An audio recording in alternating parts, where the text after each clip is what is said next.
ஒரே ஒரு ஆளுக்கு தான் நல்லவர். மோசங்களுக்கு மட்டும்தான் இந்த 7 மாசமும் ஏசப்பா நல்லவராக இருந்தார். அப்படியா இல்லையா? கர்த்தர் நல்லவர். நம்ம எல்லாருக்கும் ஏசப்பா நல்லவராகவே இருந்திருக்கிறாங்க. 8வது மாதம் முதல் வாரம் ஏசப்பாவுடைய பாதபடியில நம்ம எல்லாரும் கூடி வர ஏசப்பா செய்த பெரிதான கிருபையை நினைத்து தேவனை துதிக்கிறேன், ஸ்தோத்தரிக்கிறேன். இந்த மாதத்துல ஏசப்பா என் மூலமா உங்களுக்கு ஒரு அழகான காரியத்தை சொல்றாங்க. உங்கள் நினைவுகளை பார்க்கிறோம், உங்கள் பேரில் நான் வைத்திருக்கிற நினைவு பெரிதா இருக்கிறதா, உயர்ந்து இருக்கிறதா. வாசிங்க ஏசாயா 55வது அதிகாரம் அதனுடைய 9வது வசனம். பூமியை பார்க்கிலும் வானங்கள் எப்படி உயர்ந்திருக்கிறதோ அப்படியே உங்கள் வழிகளை பார்க்கிலும் என் வழிகளும், உங்கள் நினைவுகளை பார்க்கிலும் என் நினைவுகளும் உயர்ந்திருக்கிறது. உங்கள் நினைவுகளை பார்க்கிலும் உங்கள் பெயரில் தேவன் வைத்திருக்கிற நினைவுகள் உயரமா இருக்குதா? எத்தனை பேர் விசுவாசிக்கிறீங்க? கர்த்தர் நல்லவர். உயரம்னா கொஞ்சம் உயரம் இல்ல, இவ்வளவு உயரம் இல்ல, இவ்வளவு உயரம் இல்ல. பூமிக்கும் வானத்துக்கும் எவ்வளவு உயரம் இருக்கிறதோ அப்ப பூமி அளவில் இருக்கிற நம்ம நினைவுகள் எல்லாம் ஏசப்பாவுடைய நினைவுகள் பூமிக்கும் வானத்துக்கும் எவ்வளவு உயரம் இருக்கோ அவ்வளவு உயரமா இருக்கா ஏசப்பா நம்ம மேல வைத்திருக்கிற நினைவுகள் எல்லாம். எத்தனை பேர் சந்தோஷமா இருக்கீங்க? கைகளை தட்டி ஏசப்பாவுக்கு நாமத்தை மகிழ்வுபடுத்தலாமா? அழகான ஒரு வசனம் மறுபடியும் வாசிப்போம். பூமியை பார்க்கிலும் வானங்கள் எவ்வளவு உயர்ந்திருக்கிறதோ அப்படியே உங்கள் வழிகளை பார்க்கிலும் என் வழிகளும், உங்கள் நினைவுகளை பார்க்கிலும் என் நினைவுகளும் உயரமா இருக்கா. ஏசப்பாட்ட இந்த நேரம் சொல்ல போறீங்க, ஆண்டவரே என் பேர்ல நான் வைத்திருக்கிற நினைவுகளை காட்டிலும் என்னை உயர்த்துகிற நினைவு கொண்டுள்ளதற்காக நன்றி ஆண்டவரே. எத்தனை பேர் விசுவாசிக்கிறீங்க? இருதயங்களை கை வச்சு சொல்லுங்க, ஏசப்பா என் மேல நீங்க வச்சிருக்க உயர்வு நினைவு ரொம்ப உயரமா இருக்கு ஆண்டவரே, அதற்காக நன்றி. பக்கத்துல உள்ளவங்க கையை பிடிச்சு சொல்லுங்க பாப்போம். தூங்கிக்கிட்டு இருந்தா தட்டி எழுப்பி சொல்லுங்க, நீங்க உங்க மேல வைத்திருக்கிற நினைவை காட்டிலும் ஏசப்பா உங்க மேல வைத்திருக்கிற நினைவு ரொம்ப உயரமா இருக்கு. அவர் நினைவின்படியே உங்களை உயர்த்துவார். எத்தனை பேர் விசுவாசிக்கிறீங்க? ஏசப்பாவுக்கு நினைவின்படியே நம்மை உயர்த்துகிற தேவன். பார்ட் 1வது காரியம் கடந்த வாரம் பார்த்தோம். யோசேப்பு, அடிப்பட்ட யோசேப்பு, குழியில தூக்கி போடப்பட்ட யோசேப்பு, செத்துட்டான் சொல்லப்பட்ட யோசேப்பு, விடுதலைக்காக ஏங்கின யோசேப்பு, தப்பே பண்ணாம ஜெயில இருந்த யோசேப்பு, வாழ்க்கை ஃபுல்லா வருத்தங்களை அனுபவித்த யோசேப்பு, ஒரே ஒரு தப்பு அவன் பண்ணது, தகப்பனால நேசிக்கப்பட்டான். அந்த ஒரே காரணத்துக்காக ரொம்ப யோசேப்பு கஷ்டப்பட்டான்னு பார்த்தோம். முடிவு என்னவா பார்த்தோம்? அவன் வருத்தங்களை மறக்கும்படி பண்ணின தேவன் பார்த்தோம். எல்லா வருத்தங்களையும் தேவன் மறக்க செய்தாரா யோசேப்ப. அதனால அவர் சொன்னார், என் வருத்தங்கள் யாவையும் என் தேவன் மறக்க பண்ணினார்னு சொல்லி மூத்த மகனுக்கு மனாசே பெயரிட்டார். அது மட்டும் இல்ல, நான் சிறுமைப்பட்டிருந்த தேசத்துல என்னை உயர்த்தி வைத்தார்னு சொல்லி எப்ராஹிம்னு பெயரிட்டார். அந்த வசனத்துல பார்த்தோம், யோசேப்புடைய எல்லா வருத்தங்களையும் தகப்பனுடைய வீடு, அண்ணன் தம்பி மாதிரி எல்லாரையும் யோசேப்பு மறந்துட்டாராம். அப்படி ஏசப்பா செய்தாராம். யோசேப்பை மறக்க செய்தார் உண்மை, ஆனா தேவன் மறவாதவராக இருந்தார். அதோடு முடிக்கல. அதனுடைய ஆதியாகமம் 50வது அதிகாரம் இன்னைக்கு 18வது வசனத்துல இருந்து 21வது வசனம் வரைக்கும் அழகாக வாசிக்க கேட்டோம். யோசேப்பு மறந்துட்டான், ஆனா ஏசப்பா அவருடைய திட்டத்தை நினைவு கூர்ந்தார். எங்க யோசேப்பு அடிபட்டாரோ, எங்க யோசேப்பு கஷ்டப்பட்டாரோ, எங்க யோசேப்பு தாழ்வான இடத்துல இருந்தாரோ அந்த இடத்துல உயர்த்தின தேவன் ஜனத்தின் மத்தியில அவரை உயர்த்த சித்தம் கொண்டிருந்தார். அவருடைய சொந்த ஜனத்தின் மத்தியில ஏசப்பா உயர்த்த சித்தமாயிருந்தார். நமக்கு தெரியாதது இல்ல, எல்லா இடமும் பஞ்சம். யோசேப்பு தகப்பன் வீட்லயும் பஞ்சம். எல்லாரும் ஆகாரம் கேட்டு ஒரு அறிவாளி இருக்கிறார் பார்வோனுடைய ராஜ்யத்துல, பெரிய அதிகாரி, பார்வோனுக்கே கர்த்தனவன். சிங்காசனத்துல மட்டும்தான் பார்வோன் ராஜா, மற்றபடி எல்லாம் வேற ஒரு அதிகாரி. அவரை பார்க்க போவோம் அப்படின்னு சொல்லி குடும்பத்தினர் எல்லாரும் போறாங்க. சாப்பாட்டுக்கு வழி இல்ல, உலகம் ஃபுல்லா பஞ்சம், என்ன செய்வதுன்னு தெரியல.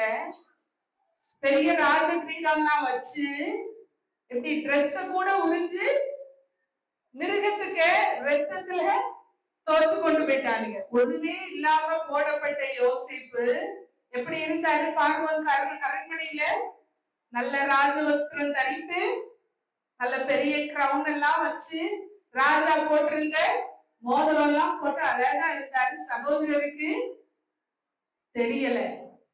யோசேப்புக்கு தெரிந்தது இவங்க சகோதரர் நிறைய காரியங்கள் இருக்கிறது. வாசித்தா இந்த பேசேஜ் ரொம்ப நல்லா இருக்கும். 40வது அதிகாரத்துல இருந்து 50வது அதிகாரம் வரைக்கும் நீங்க வாசித்தீங்கன்னா அவ்வளவு ஒரு அழகான சம்பவங்கள் சொல்லப்பட்டிருக்கிறது. யோசேப்பின் காரியத்தை கடைசியில யோசேப்பு சொல்லிட்டாரு தாய் யாருன்னு. இங்க நிறைய ஒரு அழகான காரியங்கள் நடக்கிறது. ஆதியாகமும் அதனுடைய 41வது அதிகாரம் 51வது வசனம் போன வாரம் நம்ம வாசித்தோம். யோசேப்பு என் வருத்தம் யாவையும் என் தகப்பனுடைய குடும்பம் அனைத்தையும் நான் மறக்கும்படி தேவன் பண்ணினார்னு சொன்னாரு. யோசேப்பு மறந்து போயிட்டாரு. ஆனா நம்ம நினைவுகள் இல்ல, தேவனுடைய நினைவுகள் வேதத்துல வாசிக்கிற ஏசாயா 55வது அதிகாரம் அதனுடைய 8வது வசனம் வாசிக்க, என் நினைவுகள் உன் நினைவுகள் அல்ல. நம்ம நிறைய காரியம் நினைப்போம், நம்ம நினைச்சதெல்லாம் நடக்கணும்னு நினைப்போம். ஆனா வேதம் சொல்லுகிறது உன் நினைவு எல்லாம் என் நினைவுன்னு நினைக்காத. சில நேரங்களில் சொல்லுவோம், ஏசப்பா நான் நினைச்சது ஒண்ணுமே நடக்கல, நான் இதெல்லாம் ஆசைப்பட்டேன், இது ஒண்ணுமே நடக்கல. அப்படி ஒரு நாளாவது நீங்க சொல்லிட்டீங்கன்னா உங்ககிட்டதான் ஏசப்பா சொல்றாங்க, உன் நினைவு எல்லாம் என் நினைவு இல்ல. நீங்க நினைச்சிருப்பீங்க படிச்சு முடிச்சோடனே இவ்வளவு பெரிய இடத்துல நான் கொஞ்சம் பிரில்லியன்ட், நான் கொஞ்சம் அறிவாளி, உடனே வேலை கிடைச்சிரும் அப்படி எல்லாம் நினைச்சிருப்போம் படிக்கும் போது. நான் படிக்கும் போது எங்க காலேஜ்லயே நான் தான் ஃபர்ஸ்ட். ஒரு பெரிய மண்டபத்துல கிராஜுவேஷன் செரமனில எனக்கு பட்டமளிப்பு விழால அழகா பெஸ்ட் ஸ்டூடெண்ட் அவார்டு கொடுத்தாங்க. எனக்கு தான் கொடுத்தாங்க. கொடுத்து நான் படிச்ச டைம்ல 3000 ரூபாய் கேஷ் பிரைஸ், நிறைய கழுத்துல எல்லாம் போட்டு தந்தாங்க. ஒவ்வொரு சப்ஜெக்டுக்கும் ஃபர்ஸ்ட்னு எனக்கு நல்ல ஞாபகம் இருக்கு. ஒரு ஆம்னி கார் அப்போ வச்சிருந்தோம். அந்த கார்ல நானே, என் தம்பி, எங்க அப்பா அம்மா எல்லாம் வந்துகிட்டு இருக்கும்போது என் தம்பி சொன்னான், உனக்கு என்ன, நீ நல்ல படிப்ப, எங்க போனாலும் தப்பிச்சிருவேன்னு. வெள்ளிக்கிழமை படிச்சு முடிச்சுட்டு வந்தேன், திங்கக்கிழமை வேலை கிடைச்சிச்சு. நான் ஃபர்ஸ்ட் வாங்கின சம்பளம் சரி கொஞ்சம் ஜீரோ, ஒரு 3 ஜீரோ போட்டுக்கங்க, 4000 ரூபாய். சரியா? ஏனவே என் தம்பி படிக்க மாட்டான், படிப்பான், தேவைக்கு படிச்சுக்கிடுவான் அப்படி. ஆனா அவன் வாங்கின சம்பளம், நான் எத்தனை ஜீரோவோ அத்தனை ஜீரோவுக்கு கொஞ்சம் பக்கத்துல எல்லாம் ஜீரோ உண்டு. ஆண்டவர் அப்படி வச்சிருந்தாரு. நம்ம நினைப்போம் நம்ம ரொம்ப படிப்பாளி, இப்ப ஆண்டவர் ரொம்ப நல்லா வச்சிருக்காரு. இப்ப அப்படி இல்ல, ரொம்ப நான் படிச்சிருந்த படிப்பை விட ஆண்டவர் நிறைய படிப்புகளை தந்தார், நல்ல ஆசீர்வாதங்களை தந்தார், தேவனுடைய சமூகத்துல ஆசீர்வாதமா வைத்திருக்கிறார். நான் உங்ககிட்ட சொல்றேன், நம்ம நிறைய நேரங்கள்ல படிச்சு முடிச்சுட்டு எனக்கு ஆண்டவர் என்ன செய்தார், நான் இன்னைக்கு படிச்சு முடிச்சா நாளைக்கு என் கூட உள்ளவங்களுக்கு எல்லாம் செய்தார், எனக்கு செய்யவே இல்லை அப்படின்னு உங்க இருதயத்துல இதுவரை நினைச்சிட்டு இருந்தீங்கன்னா உங்க இருதயத்துல சொல்லுங்க, இனி சொல்லாத, உன் நினைவு அவர் நினைவு இல்ல, அவர் நினைவு வானத்துக்கும் பூமிக்கும் எவ்வளவு உயரம் இருக்கிறதோ அவ்வளவு உயரமாய் நம் நம்மை உயர்த்துகிற நினைவு கொண்ட தேவன் அவர். அவர் யார் முன்னாடியும் நம்மளை தலை குனிய செய்யாத தேவன். அவர் தலை நிமிர செய்கிற தேவன் அவர். எல்லாரும் என் கூட சேர்ந்து பாடலாமா? தகப்பனே தந்தையே தலை நிமிர செய்பவர் நீரே. விசுவாசத்தோடு பாடுவீங்களா? சத்தமா. தந்தையே தலை நிமிர செய்பவர் நீரே, ஏழகம் நீரே, மகிமையும் நீரே, தலை நிமிர செய்பவர் நீரே, ஏழகம் நீரே, மகிமையும் நீரே, தலை நிமிர செய்பவர் நீரே, தலை நிமிர செய்பவர் நீரே, தலை நிமிர செய்பவர் நீரே. அநேக காரியங்களை, சில காரியங்களை உங்களை இயேசப்பா மறக்க வைப்பார். வருத்தங்களை மறக்க வைக்கிற தேவன் தான். ஆனா இயேசப்பா ஒரு நாளும் உங்களை மறவாத தேவன். நீங்க பட்ட எந்த கஷ்டமா இருக்கட்டும், கடந்து வந்து எந்த பாதைகளா இருக்கட்டும், அவர் மறவாத தேவனாகவே இருப்பாரா. நமக்காக வழக்காடுகிற தேவன் அவர். நமக்காக யாவையும் செய்து முடிக்கிற தேவன் அவர். அவர் அப்படியே நம்மை நடத்த வல்லவராக இருக்கிறார். இரண்டாவது காரியம், மறக்காத தேவன். ஒவ்வொரு சின்ன காரியத்தை கூட மறக்காத தேவனா. எபிரேயர் 6வது அதிகாரம் அதனுடைய 10வது வசனம் வாசிங்க.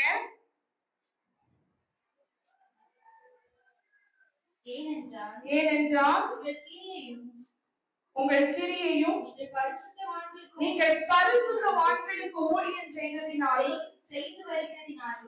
வருகிறதினாலும் தமது நாமத்திற்காக காண்பித்த அன்புள்ள பிரயாசத்தையும் மறந்து விடுகிறதற்கு தேவன் அநீதி உள்ளவர்களையா. நம்ம தான் ஆண்டவரை மறந்து போயிடுவோம். ஒரு நாள்ல நடந்து வந்திருப்போம், ஒரு ஓட்ட வண்டியில வந்திருப்போம், மறந்துருவோம் ஏசப்பா நிறைய தரும்போது.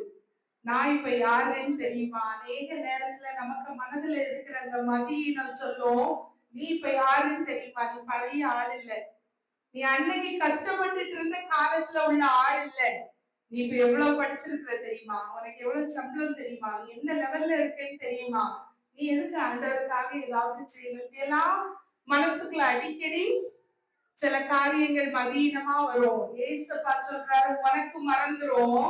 ஆனா நீ எனக்காக என்னைக்கோ ஒரு நாள் செய்திருப்பல ஒரு சின்ன காரியம், ஏசப்பா மேல அன்பு வைத்து ஏதாவது ஒரு சின்ன பிரயாசம் நீ செய்திருந்தாலும் அதை மறக்கிறதுக்கு உன்னை போல நீதி உள்ள ஆளு கிடையாதுன்னா. ஒண்ணு போலன்னா நம்மள போல. அநேக நேரங்கள்ல உங்க வாழ்க்கையை திரும்பி பாத்தீங்கன்னா கடந்து வந்த பாதைகள் எல்லாம் மறந்துடுவோம். கொஞ்சம் ஏசப்பா மேல தூக்கி வச்ச உடனே இதெல்லாம் என் பிரயாசத்தினால வந்தது, என் ஞானத்தினால வந்தது, என் புத்தினால வந்தது, நான் இப்படி ஆக்கும் அப்படி எல்லாம் கொஞ்சம் வந்துரும். நான் ரொம்ப ஸ்மார்ட், எவ்வளவு சேலஞ்சு தெரியுமா? லூசிஃபரை பற்றி வேதத்துல வாசிக்கிற ஏசப்பா கூடயே இருந்தான். ஏசப்பா கொஞ்சம் சேலஞ்சு கொடுத்திருந்தாங்க. நல்ல பாடுகிற எபிலிட்டி லூசிஃபருக்கு இருந்து, நான் வானங்களுக்கு மேலாக உயர்வேன், தேவனுக்கு மேலாக போயிருப்பேன். கொஞ்சம் மதியினோம் எங்க ஆயிடுச்சு, கீழே வந்துட்டாரா. நம்ம அநேக நேரங்கள்ல இன்னைக்கு ஏசப்பா என் மூலமா உங்ககிட்ட சொன்னாருன்னா, இல்ல ஆண்டவரே என் இருதயத்துல மதியினம் இருந்தது உண்மை, ஆனா நீங்க இந்த நினைவு கூர்ந்தது உண்மை. நம்முடைய பாவங்களுக்கு தக்கதாக நமக்கு தீர்ப்பு செய்யாமலோ, நம்முடைய அக்கிரமங்களுக்கு தக்கதாக நமக்கு சரி கட்டாமலும் இருக்கிற தேவன் அவர். ஏசப்பா சொல்லியிருக்காங்க, ஏன் நாமத்துக்கு நீ காண்பித்த அந்த கொஞ்சம் அன்புள்ள பிரயாசத்தை நான் மறக்கிறதுக்கு அநீதி உள்ளவர் அல்ல. பக்கத்துல உள்ளவங்க கையை பிடிச்சு சொல்லுங்க, தட்டி பக்கத்துல தட்டுங்க, தட்டி கையை பிடிச்சு சொல்லுங்க, ஏசப்பா உன்னை மறக்கிறதுக்கு அவர் மோதி இல்ல. பக்கத்துல உள்ளவங்க யார் இருக்காங்களோ அவங்க பக்கத்துல உள்ள பேரை பார்த்து சொல்லுங்க. பேர் தெரியும்னா அந்த பேரை சொல்லுங்க, பிரதர் அவரு நீங்க இல்ல, அவர் தேவன், அவர் மறக்காத தேவன். பிள்ளைங்க எல்லாம் சிரிக்கிறீங்க, ஐயோ சும்மாவே இருக்க விட மாட்டேங்கிறாங்க, சும்மா இருக்க விட்டா தூங்கிடுவீங்க. 15 வருஷத்துல என் டீச்சிங் எக்ஸ்பீரியன்ஸ்ல நான் பார்த்தது இப்படி. சரியா? என் முகத்தையே பார்த்துட்டு இருக்கும்போது தூக்கம் வரும். பக்கத்துல உள்ளவங்க முகத்தெல்லாம், அதுக்காக நான் ஆண்டவர் என்ன ரொம்ப அழகா படைத்திருக்கிறார். ஆனா உலக அழகனையோ அழகியையோ 15 நிமிஷத்துக்கு மேல பார்க்கவே முடியாது. அப்ப கிட்டத்தட்ட 1 மணிக்கூர் என்ன பார்த்துட்டே இருக்கணும். ரொம்ப கஷ்டம். அதனாலதான் அடிக்கடி பக்கத்துல உள்ளவங்க பார்க்க சொல்றேன். தைரியமா சொல்லுங்க, அவர் உங்களை மறக்க மனுஷன் இல்லை. பூமிக்கு வானத்துக்கு எவ்வளவு தூரமா இருக்கிறதோ அவ்வளவு உயரமா இருக்கிறது உங்களை கொண்டு ஏசப்பா செய்ய நினைத்த உயர்வான நினைவுகள். ஒரு நல்ல அம்மா இருக்காங்க, நல்ல பாட்டி. அந்த போட்டோவெல்லாம் பார்க்கும்போது, அவங்க ட்ரெஸ்ஸிங் ஸ்டைல் எல்லாம் பார்க்கும்போது எனக்கு எங்க அப்பா அம்மாவோட ஞாபகம் வரும். எங்க அப்பா அம்மா அப்படிதான் ரொம்ப நீட்டா ஒயிட்டா ஒரு காட்டன் சாரி கட்டி இருப்பாங்க. நாங்க கட்டுற மாதிரி இந்த ஒயிட் எல்லாம் இல்ல. அவங்க ஒயிட் ரொம்ப அழகா இருக்கும், நீட்டா இருக்கும். அவங்க சாரி கட்டுறது அவ்வளவு நீட்டா இருக்கும். அவங்க முக்காடு போட்டா முக்காடு கீழவே விழாது, அவ்வளவு நீட்டா சாரி எல்லாம் கட்டி இருப்பாங்க. அதே மாதிரி சாராள் நவரோஜின் அவங்க போட்டோ எல்லாம் யூடியூப்ல எல்லாம் இருக்கு. அவங்களும் ஆண்டவருக்காக ஊழியம் செய்தவர்கள். நிறைய பாடல்கள் எல்லாம் எழுதியிருக்காங்க. நிறைய பாடல்கள். ஒவ்வொரு பாட்டும் ஒவ்வொரு சிச்சுவேஷன்ல எழுதுவாங்க. அப்போ ஒரு பாடல் எழுதினாங்க ஒரு நேரம். அப்ப என்ன ஆச்சுதுன்னா, சபையில பெண்கள் பேசக்கூடாது, ஆண்டவருக்காக ஊழியம் செய்யக்கூடாது, பெண்கள்னா அமைதியா இருக்கணும், அடங்கி ஒடுங்கி இருக்கணும். இந்த மாதிரி எல்லாம் ஒரு பெந்தேகோஸ்தே சபையில கொஞ்சம் பிரச்சனை வந்த நேரங்கள். இவங்க ஆண்டவருக்காக கொஞ்சம் ஊழியம் எல்லாம் செய்துட்டு இருந்த நேரம், கொஞ்சம் பாடல் எல்லாம் இயற்றினாங்க, ஜெபிக்க ஆரம்பிச்சாங்க. ஏசப்பா இவங்களை ஊழியத்துக்கு அழைத்த நேரம் நிறைய பாடல்கள்லாம் எழுதுறாங்க. எங்களுக்கு ரொம்ப வருத்தம் ஆயிடுச்சு. அந்த நேரம் நிறைய டிவி ஷோஸ்ல எல்லாம் பாட கூப்பிட்டாங்க. இவங்க குரல் அவ்வளவு அழகா இருக்கும். இவங்க அப்பா ஒரு மியூசிஷியன், அதாவது பாடல் ஆசிரியர். கர்நாடக இசைய ப்ராப்பரா படிச்சவங்க இந்த சாராள் நவரோஜி. இவங்க பத்தி தெரியலன்னா எல்லாருக்கும் அழகழகான மொபைல் வச்சிருக்கீங்க, இன்னைக்கு வீட்டுல போய் இவங்க பாட்டெல்லாம் போட்டு பாருங்க. அவ்வளவு அர்த்தமுள்ள அழகான பாடல்கள் எல்லாம் எழுதியிருக்காங்க. ஒரு தடவை ஒரு டிவி ஷோல இவங்களை கூப்பிட்டாங்க பாடுறதுக்கு. இப்ப இவங்க வரலன்னு சொல்லிட்டாங்க. எல்லாரும் சொன்னாங்க, உனக்கு அறிவே இல்லை, இப்படி எல்லாம் ஆப்பர்ச்சுனிட்டி எல்லாம் வருமா, சினிமால எல்லாம் பாடுறதுக்கு ஆப்பர்ச்சுனிட்டி வருமா, ஆண்டவரே உனக்கு இந்த ஆப்பர்ச்சுனிட்டியை தந்ததா நினைச்சுக்கீங்க, போய் சினிமால பாடு, உன் குரலை யூஸ் பண்ணு அப்படின்னு எல்லாம் சொன்னாங்க. உனக்கு அறிவே இல்லை, உனக்கு ஆப்பர்ச்சுனிட்டியை யூஸ் பண்ணவே தெரியலன்னு சொன்னாங்க. அப்ப பாடினாங்க, முப்பாதம் பணிந்தேன் என்னாலும் துதியே, உண்மையற்றி யாரை பாடுவேன். ஏசையா தெரியுமா எல்லாருக்கும் இந்த பாட்டு? முப்பாதம் பணிந்தேன் என்னாலும் துதியே, உண்மையற்றி யாரை பாடுவேன். ஏசையா என்ற நன்பு உள்ளம் பொங்குதே, ஏசையா என்ற நன்பு உள்ளம் பொங்குதே. முப்பாதம் பணிந்தேன் நாளும் துதியே, உம்மையற்றி யாரை பாடுவேன். ஏசையா உங்கள் அன்பு உள்ளம் பொங்குதே, ஏசையா உங்கள் அன்பு உள்ளம் பொங்குதே. தேவன் தந்த குரலையும் தேவன் தந்த சேலஞ்சையும் உண்மை இல்லாம வேற யாருக்காகவும் பாட மாட்டேன், ஏன்னா உங்க நேசம் எனக்கு தெரியும் ஆண்டவரேன்னு சொன்னாங்களா. அப்படிப்பட்ட நல்ல தேவனுக்காக ஊழியம் செய்தவர்கள். ஏசப்பா அவங்க மறக்கவே இல்லை. வேதம் சொல்லுகிறது, ஏசாயா 44வது அதிகாரம் அதனுடைய 2வது வசனம் இப்படி சொல்லப்பட்டிருக்கிறது. ஏசாயா 44வது அதிகாரம் அதனுடைய 21வது வசனம். யாக்கோபே இஸ்ரவேலே இவைகளை நினை, நீ என் தாசன், நான் உன்னை உருவாக்கினேன், நீ என் தாசன் இஸ்ரவேலே, நீ என்னால் மறக்கப்படுவதில்லை. ஆண்டவருக்கு என் மேலெல்லாம் நினைப்பு இருக்குமான்னு இன்னைக்கு கேட்டீங்கன்னா, ஏசப்பா சொல்றாங்க, இஸ்ரவேலே நீ என்னால் மறக்கப்படுவதே இல்லையா. ஏசப்பா நம்மை மறவாத தேவன் அவர். ஏசப்பாக்கு என்னெல்லாம் ஞாபகம் இருக்குமா? அவர் நினைவுல நான்லாம் இருப்பேனா? ஏன்னா நான் நிறைய வாழ்க்கையில கஷ்டப்பட்டிருக்கிறேன். எல்லாவற்றையும் மறவாத தேவன் அவர். உங்களை நீங்கள் நினைக்கிறத காட்டிலும் உங்கள் பேர்ல ஏசப்பா கொண்ட நினைவுகள் ரொம்ப உயரமா இருக்கிறதா. ஒரு அழகான பாட்டு பாடினாங்க. சபையில நீ பாடக்கூடாது, சபையில ஊழியம் செய்யக்கூடாது, நீங்க ஒரு பெண்ணு அமைதியா உட்கார்ந்து ஒரு இடத்துல ஜோம் பண்ணலாம்னு சொன்னாங்களாம். எல்லாரும் சர்ச்சில் உள்ள பெரிய பெரியவங்க எல்லாம் அழகான பாட்டு பாடினாங்க. எந்த நேசுவே உந்த நேசமே எந்த உள்ளம் முருகிடுதே, நல்ல பங்கினை நான் அடைந்தேன் திருப்பாதம் வல்ல பராபரனே சரணம், நல்ல பங்கினை நான் அடைந்தேன் திருப்பாதம் வல்ல பராபரனே சரணம், நன்றி என்றும் நான் மறவேன் நம்பிக்கை கண்களை என் இறைவா, நன்றி என்றும் நான் மறவேன் நம்பிக்கை கண்களை என் இறைவா, எங்கள் துணை என்னை அறிவி எங்கள் பாரம் தாங்கிடுவி, எங்கள் துணை என்னை அறிவி எங்கள் பாரம் தாங்கிடுவி, எந்த இயேசுவே உந்தன் நேசமே எந்த உள்ளம் உருகிடுமே,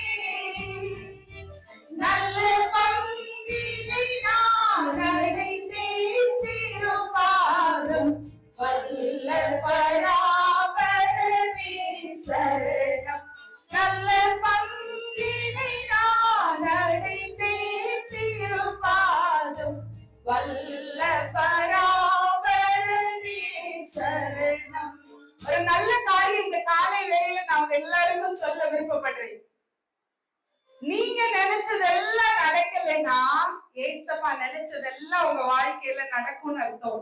இது வரைக்கும் நான் நினைச்சது எல்லாம் என் வாழ்க்கையில நடந்திருக்குன்னு சொன்ன எல்லாரும் கையில உயர்த்தி ஒரு அல்லேலூயா சொல்லுவோமா? 1-2 பேர் மட்டும்தான். நான் நினைச்சது எல்லாம் என் வாழ்க்கையில நடந்திருக்கு.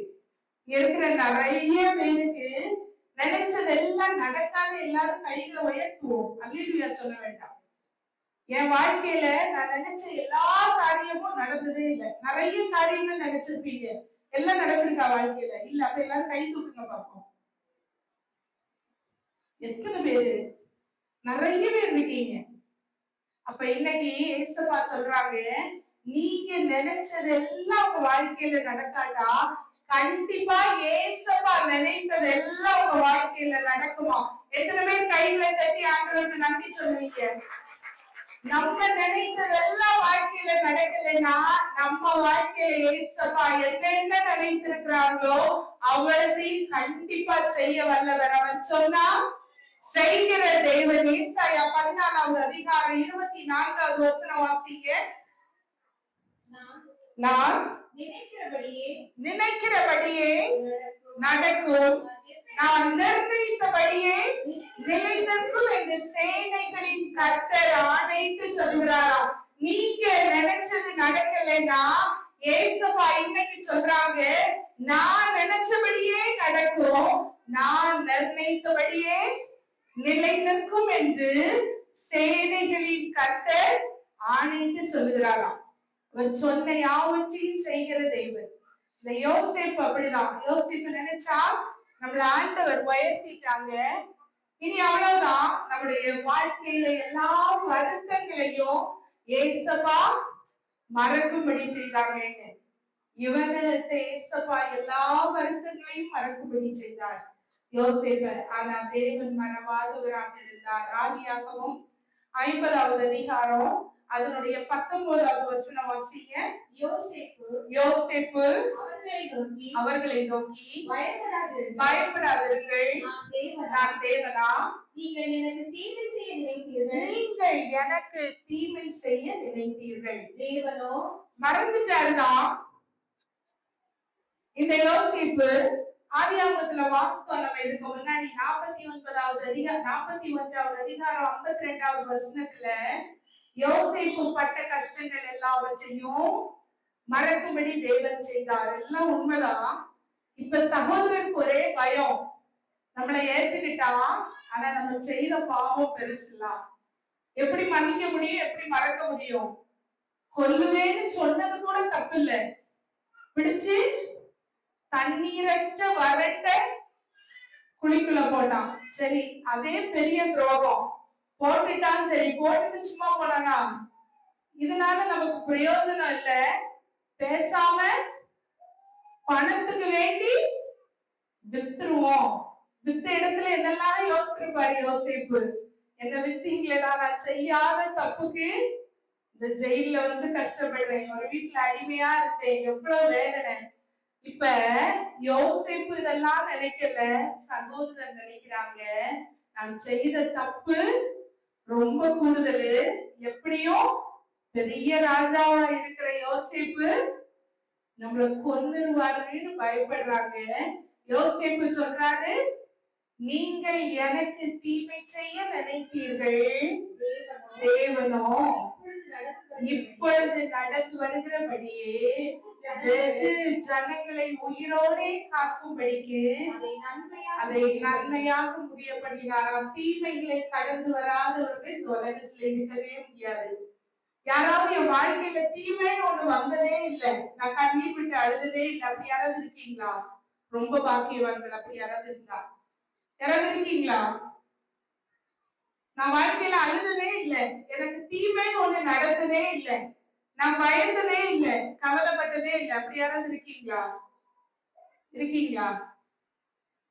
இல்ல, ஒருத்தருமே இல்ல. ஒருவேளை தீமையை கடந்து வந்திருந்தீங்கன்னா ஏசப்பா இன்னைக்கு உங்களுக்கு சொல்றாங்க, தீமைகள் உன் வாழ்க்கையில நடந்தது எல்லாம் நல்லதுக்கு. ஏன்னா வெகு ஜனங்களை உயிரோடே காக்கும்படிக்கு உனக்கு நன்மையாக சகலவற்றையும் முடிச்சு தர்றதுக்காக கொஞ்ச நாள் சில தீமையின் வழிகளில விட்டது நல்லது. எத்தனை பேர் என் வாழ்க்கையில தீமையான வழிகள்ல நான் நடந்து வந்ததெல்லாம் நல்லது ஆண்டவரேன்னு சொல்றீங்க? எத்தனை பேருக்கு சொல்ல தைரியம் இருக்கு? ஆனா இன்னொரு தைரியமும் உங்களுக்கு ஏசப்பா தாராங்க. நீ தீமையின் வழிகள்ல நடந்து வந்திருந்தா அவர் நினைத்திருக்கிறபடியே யாவற்றையும் நன்மையாக முடிய செய்கிற தேவனவர். எத்தனை பேர் விசுவாசிக்கிறீங்க? கையில தட்டி ஏசப்பாவுக்கு நன்றி சொல்லாமா? எல்லா தீமைகளையும் வாழ்க்கையில நன்மையாக முடிக்கிற தேவனவர், எளியவனை ஒரு நாளும் மறக்காத தேவன். சங்கீதம் 9வது அதிகாரம் 18வது வசனத்துல இப்படியாக சொல்லப்பட்டிருக்கிறது, எளியவன் என்றைக்கும் மறக்கப்படுவதில்லை. இல்லாண்டவரே என்ன மறந்துட்டீங்க சில நேரங்கள்ல, இல்லையா? இந்த சங்கீதத்தின் வசனத்தை ஞாபகம் வச்சுக்கங்க.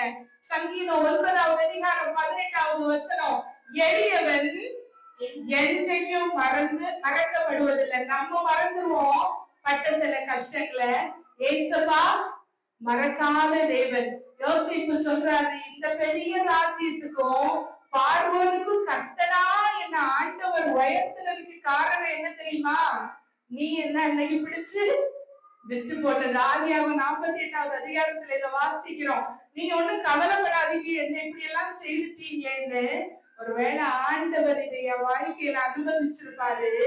இதை அனுமதித்ததுனாலதான் இன்னைக்கு பார்வோனுக்கு கர்த்தனாகவும் வெகு ஜனங்களை காக்கும்படிக்கும் இப்படி ஒரு பெரிய அதிகாரியா என்ன தேவன் உயர்த்தி இருக்கிறார். வாழ்க்கையில சில நேரங்கள்ல என்ன, நிறைய கஷ்டங்கள் பட்டுச்சேன், நிறைய செலவுகள், நிறைய பிரச்சனைகள், நான் இருந்த இடத்தை விட கீழே வந்துட்டேன் அப்படின்னு நினைச்சீங்கன்னா நம்ம என்ன பார்த்தோம்? நம்ம நினைத்ததெல்லாம் நடக்கலைன்னா ஏசப்பா நம்முடைய வாழ்க்கையில நினைத்ததெல்லாம் நடத்த வல்லவராம். எத்தனை பேருக்கு சந்தோஷம் இருக்கு? சத்தமா இல்லையா சொல்லுங்க. கேட்டதெல்லாம் அன்புடன் நீந்தி கூப்பிடும் வேளையில் செல்வி சாய்ந்தீ கேட்டதெல்லாம் அன்புடன் நீந்தி கூப்பிடும் வேளையில் செவி சாய்த்தி உதவி என்றும் அறவே இந்த துதிகள் ஏறெடுத்தே இந்த உதவி என்றும் அறவே இன்ப துதிகள் ஏறெடுத்தே எங்கள் இயேசுவே உந்தன் நேசமே எங்கள் உள்ளம் உருகிடுமே நல்ல பங்கினை நான் அடைந்தேன் பாதம் வல்ல பராபரனின் சரணம் நல்ல பங்கினை நான் அடைந்தேன் பாதம் வல்ல பராபரனின் சரணம். உங்களுக்காக நன்மையான நினைவுகளை நிறைந்திருக்கிற தேவன், அதை முடிவிலே ஆசீர்வாதமாய் முடியப்படுகிற தேவன். எரேமியா 29வது அதிகாரம் அதனுடைய 11வது வசனம் வாசிக்க. யூதா ராஜாவின் குடும்பத்தாரே நோக்கி கர்த்தருடைய வார்த்தையை கேளுங்கள். 29 எரேமியா 29:11வது வசனம். நீங்கள் எதிர்பார்த்திருக்கிற முடிவை உங்களுக்கு கொடுக்கும்படிக்கு நான் உங்கள் பேரில் வைத்திருக்கிற நினைவுகளை அறிவேன் என்று கர்த்தர் சொல்லுகிறார். அவைகள் தீமைக்கு அல்ல சமாதானத்திற்கு ஏதுவான நினைவுகளே. ஒரு நினைவு என் நினைவு இல்லைன்னு இயேசுப்பா சொன்னாங்க. பூமிக்கு வானத்துக்கும் எவ்வளவு உயரம் இருக்கிறதோ அவ்வளவு உயரம் உன்னுடைய நினைவோ என்னுடைய நினைவோ அவ்வளவு உயரமாய் உயர்த்து சித்தம் கொண்டிருக்கிற தேவன், நீங்க எதிர்பார்த்திருக்கிற முடிவை உங்களுக்கு கொடுக்கிறதுக்கு அவர் நினைவு வேற மாதிரி இருக்கான். ஒருவேளை நீங்க நினைக்கிற மாதிரி எல்லாம் லைஃப் போகலைன்னா என்ன நினைக்க சொன்னேன்? தேவனுடைய நினைவு நம்முடைய வாழ்க்கையில நடக்குதுன்னு சொன்னேன். ஏசப்பா சொல்றாங்க, அந்த நினைவுகள் ஒன்னும் தீமைக்கானது இல்லையா, எல்லாம் சமாதானத்திற்கு ஏதுவான நினைவுகளா. வழிகளை பயம்தான், பிரச்சனை தான் இல்லாமதான். ஆனா உங்கள் பேரில் அவர் வைத்த நினைவுகளை நடத்துகிறதற்கு அவர் நினைவு உங்க நினைவை விட ஒருவேளை சில நேரம் வேற மாதிரி இருக்கும். அதுக்கு ஒன்னே ஒண்ணு, கர்த்தருக்காக பொறுமையுடன் காத்திருக்கணும். பக்கத்துல நாங்க கருத்தை பிடிச்சு சொல்லுங்க, சமாதானத்துக்கான நினைவுகளை மட்டும்தான் ஏசப்பா உங்களுக்காக நினைத்து வச்சிருக்காங்களாம். அவர் ஒரு நாளும் மறக்க மாட்டார். எல்லாம் நன்மைக்கு எதுவாய் நடத்துகிறவர். சத்தமா எல்லாரும் இந்த வசனத்தை சொல்லுங்க பாப்போம். கர்த்தருக்காக பொறுமையோடு காத்திருந்தேன், அவர் என்னிடமாய் சாய்ந்து என் கூப்பிடுதலை கேட்டார். நம்ம கூப்பிடுதலை கேட்கிற தேவன் அவர், மறவாமல் நினைக்கிற தேவன் அவர். பிரச்சனை எல்லாம் வரும், எல்லாவற்றையும் பின்னாடி தள்ளிட்டு ஏசப்பாவுக்கு கரத்தை பிடித்து அவருடைய நினைவின்படியே வாழ கற்றுக்கொள்ளணும். நான் சின்ன வயசுல அழகான கதைகள் படிச்சிருக்கிறேன், நல்ல போயம்ஸ் படிச்சிருக்கிறேன். அதுல எனக்கு ஞாபகம் இருக்கு ஒரு அழகான poem, The Raven and the Eagle. நிறைய பேர் படிச்சிருப்பீங்க, இங்கிலீஷ் மீடியம்ல படிச்சவங்க எல்லாம் படிச்சிருப்பீங்க. காக்காவும் கழுகும், க்ரோ அண்ட் தி ஈகிள்னு சொல்லலாம். இந்த க்ரோக்கு ஒரு வேலை உண்டு, சும்மா இந்த கழுகை போய் நொச்சு பண்ணிட்டே இருக்கும், நச்சரிச்சுட்டே இருக்கும். கழுத்துல போய் கொத்தும், முதுகுல ஏறி இருந்துவிடும்.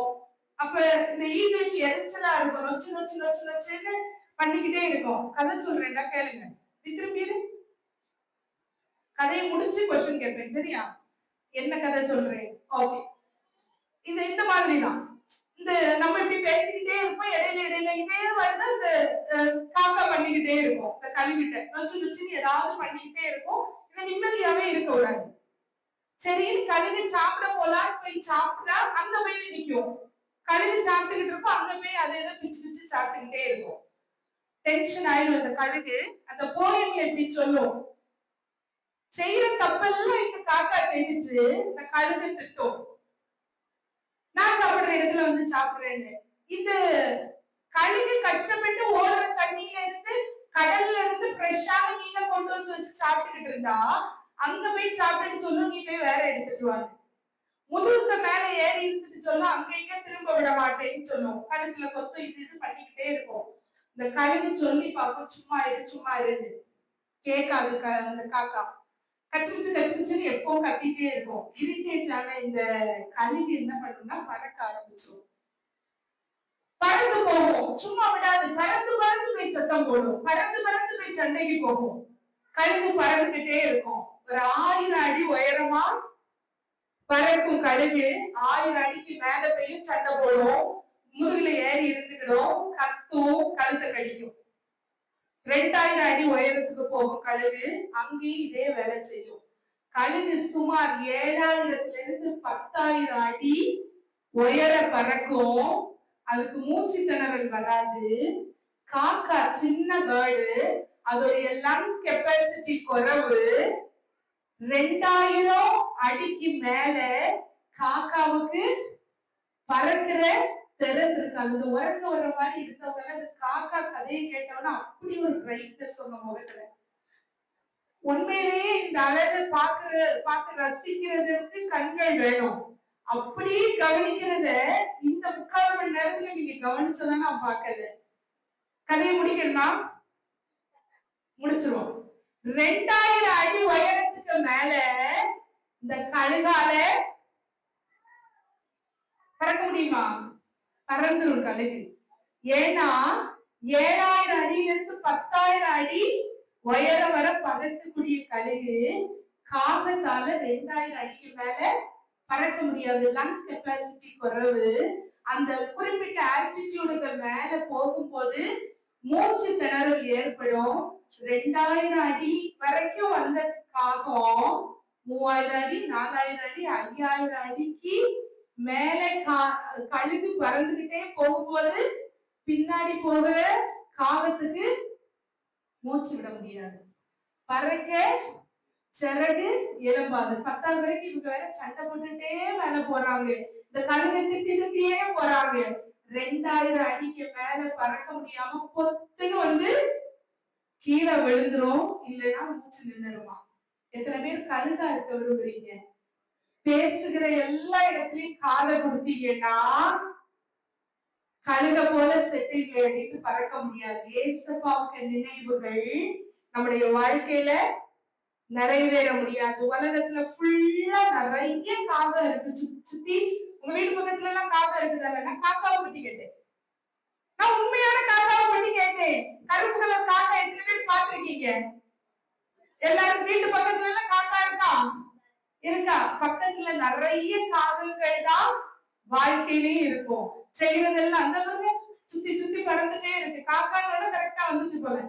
அப்ப சுத்தி சுத்தி நிறைய காகங்கள் தான் உங்களை சுத்தி சுத்தி இருக்கும். நீங்க எதை பண்ணினாலும் தப்பு தப்பு தப்பு தப்புன்னு சொல்லுகிற காகங்கள். பாத்தியா, உனக்கு பறக்க முடியல, நீ என் கூட தான் உட்கார்ந்து சாப்பிடுற. ஆகாரம் கொண்டு வந்தது யாரு? கழுகு. பறிச்சு சாப்பிடுறது யாரு? காக்கா. அப்பவும் சும்மா காக்காவை விடுறது இல்ல. குடும்பங்கள்ல, வேலை பார்க்கிற இடங்கள்ல அநேக நேரங்கள்ல அநேக காக்காட்டு இருந்து கொத்து வாங்கியிருப்பீங்க, கறி வாங்கியிருப்பீங்க. ஆனா நீங்க கழுகா இருக்கும்போது ஏசப்பா உங்கள் மேல வைத்த நினைவுகள், கழுகு எவ்வளவு உயரமா பறக்குதோ அவ்வளவு உயர்ந்திருக்கிறதா. ஆண்டவர் உங்க மேல வைத்த நினைவுகளை ஏசப்பா செய்கிறதற்கு பொறுமையோடு காத்திருக்கணும். அந்த காக்கா கொத்த வந்தோட கடிக்க வந்தோட நீங்களும் போரி காக்கா மாதிரியே கத்துனீங்கன்னா கழுகுன்றது சில நேரங்கள்ல மறந்து போயிடும்.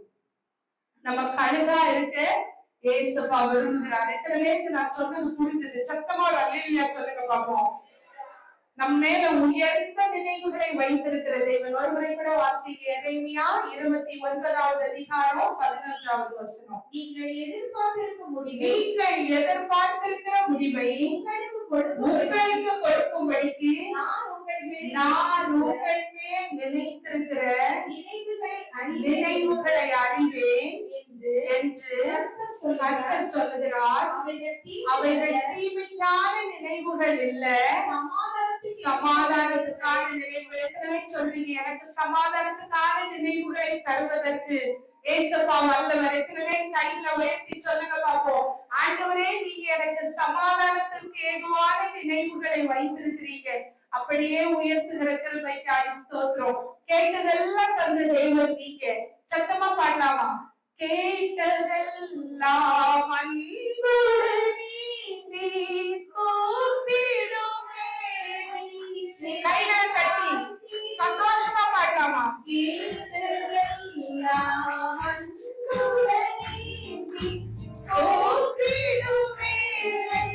செவி சாய்ச்சி இந்த உலகில் இந்த துதிகள் எடுப்பே. இந்த உலகில் இந்த துதிகள் எடுப்பே. எந்த நேசுவே உந்தன் நேசமே எந்த உள்ளம் உருகிடுமே. நல்ல பங்கினை நான் அடைந்திருப்பாரும் நல்ல பராபரனே சரணம். நல்ல பங்கினை நான் அடைந்திருப்பாரும் வல்ல பராபரனே சரணம். ஒருமுறை கூட சொல்லி முடிக்க விரும்புகிறேன். உங்கள் நினைவுகள் என் நினைவுகள் இல்லை ஏசப்பா சொன்னாரு. நீங்க நினைத்தது நடக்கலைன்னா ஏசப்பா நினைத்தது உங்க வாழ்க்கையில நடக்கும்னு சொன்னாரு. நன்மையான நினைவுகளை உங்களுக்காக நினைத்து வைத்திருக்கிற தேவன் அவர். ஒண்ணு சொன்னேன், கொஞ்சம் பொறுமையா இருக்க கழுத போலன்னு. ரெண்டாவது, கொஞ்சம் தாழ்மையா இருக்கு. பக்கத்துல உள்ளவங்க கருத்தை பிடிச்சு சொல்லுங்க பாப்போம். கொஞ்சம் தாழ்மையா இருக்கு. எவ்வளவு மேல பறந்தாலும் பறக்க வைத்தது தேவன்றத மறக்காம இருக்கு. சத்தமா சொல்லுங்க. அடிக்க மாட்டாங்க, சர்ச்சைன்றதுனால அடிக்க மாட்டாங்க. முடிச்சு வேணா வெளியே போய் சண்டைக்கு வருவாங்க. எவ்வளவு மேல பறந்தாலும் பறக்க வைத்தது தேவன்றத மறக்காம இருக்கு. அம்பானி எல்லாருக்கும் தெரியும். அவருக்கு ஒரு மகன் இருக்காரு, ஆனந்த் அம்பானி. டாட்டாவையும் எல்லாருக்கும் தெரியும். இப்ப இறந்து போறார் ரத்தன் டாட்டா. ஒரு நாள் ரத்தன் டாட்டாவும் அந்த ஆனந்த் அம்பானியும் ஒரு பெரிய ஹோட்டல்ல, ஒரு பெரிய லக்ஸூரியஸ் ஹோட்டல்ல ஃபுட்டு சாப்பிட போனாங்க. ரெண்டு பேரும் ஆர்டர் பண்ணாங்க. ரெண்டு பேரும் வெயிட் பண்ணாங்க. நம்ம சர்ச்சில் தான் வெயிட் பண்ண மாட்டோம். 5 நிமிஷம் பிந்திட்டுனா கஷ்டம். ஹோட்டல்ல நம்ம ஆர்டர் கொடுத்துட்டு அமைதியா அப்படியே உட்கார்ந்துருப்போம்.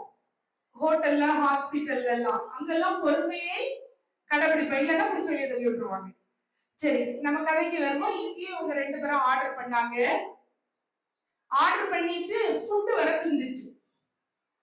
இந்த ஆனந்த் அம்பானிக்கு மகன் கூப்பிட்டு சொன்னார், நான் யாருன்னு தெரியுமா? எனக்கு ஒவ்வொரு செகண்ட் எவ்வளவு ப்ரிஷியஸ்ன்னு தெரியுமா? ஆர்டர் கொடுத்து எவ்வளவு நேரம் ஆச்சுன்னு தெரியுமா? ரொம்ப அந்த பேரரை வெயிட்டரை வச்சு திட்டினாரு. வெயிட்டர் ரொம்ப தாழ்ந்து சொன்னாரு, சார் மன்னிச்சுக்கங்க, இன்னைக்கு எமர்ஜென்சியா 2-3 பேர் லீவு.